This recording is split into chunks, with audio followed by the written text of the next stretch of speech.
I knew you could do it. I knew you had it in so you. great. I mean, yes, they have to reinstate you now, right? They just Yeah, have did to. you see those suckers? That one ass was crying. He had actual tears. Jesus, Kim.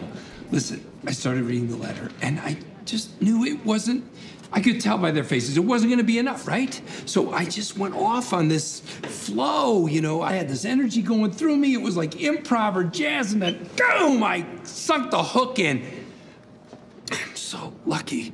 I have this letter. God, I could see the Matrix, you know? I was invincible. I could dodge bullets, baby. And you were right. You were right. It was all about Chuck. The whole time. Oh, Mr. McGill, you're still here. There's some good news. Just believe me, I already know. Oh, good. And if you want to come with me to the office, there's some paperwork for you to sign. Absolutely. Let's do this thing. Oh, and sweetheart, I'm going to need one more form. DBA, because I'm not going to be practicing under the name McGill, so. Shouldn't be a problem. Just down the hall, we have all the forms. Great, great. Wait, Jimmy, what? It's all good, man. How's it going, Jack Attackers, and welcome back to another video for you guys. Today, I'm going to be doing my review for Better Call Saul Season 4. But first, remember, if you guys are new, make sure to check out my social media and vlogging channel down in the description below. And without further ado, let's get into this.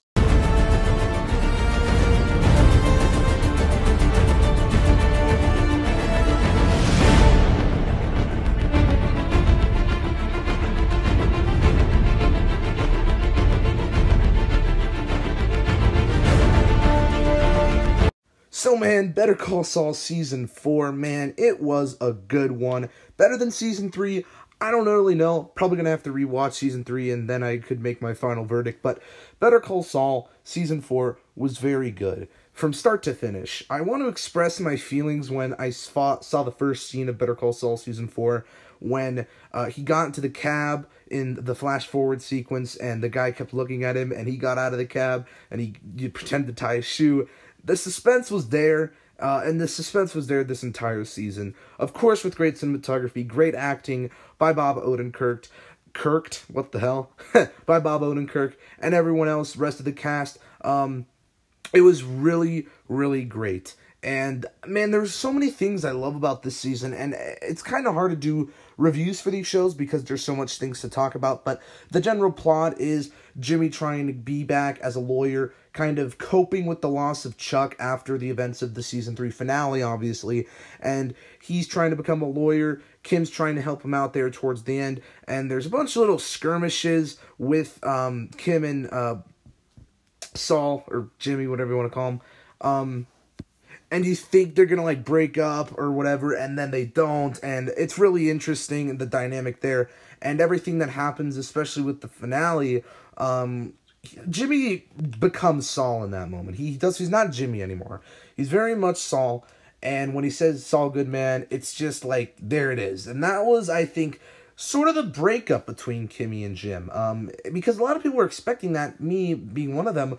We all were thinking that this is gonna be the season Kim's leaving. This is gonna be the season Kim's leaving, and it wasn't.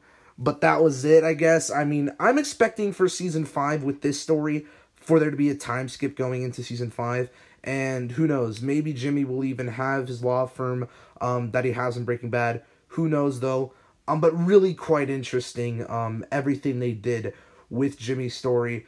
And his fight to become a lawyer again, and everything they did, really great.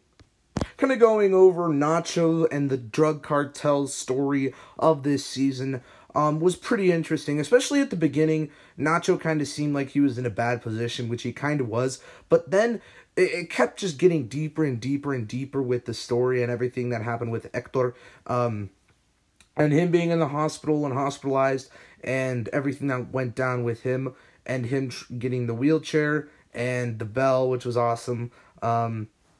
So, it seemed like Nacho was in deep shit, but it's pretty much misleading, because by the end of the season, it's kind of okay, kind of not, it's still a mystery, but I really like Nacho's story. I also liked Gus and Mike's story, them kind of setting up the house, putting all these people in there to help build the meth lab underground, and it was really a neat idea. They have to, like, entertain them, but they're in this house, and I think that was just really neat. Also, the introduction of Lalo this season, he came in a bit late. I believe it was episode 8? End of episode 8? Maybe, I'm not too sure. No, I think it was end of episode 8. So he came in a bit late, but it was still cool to see him, and I'm excited to see him going into Season 5. But that's my review for Season 4 of Better Call Saul. I try to keep these short, so if I didn't say anything that you wanted me to say, sorry. But if you like this video, give it a thumbs up, subscribe if you're new, and I'll see you in the next one. Peace, boop.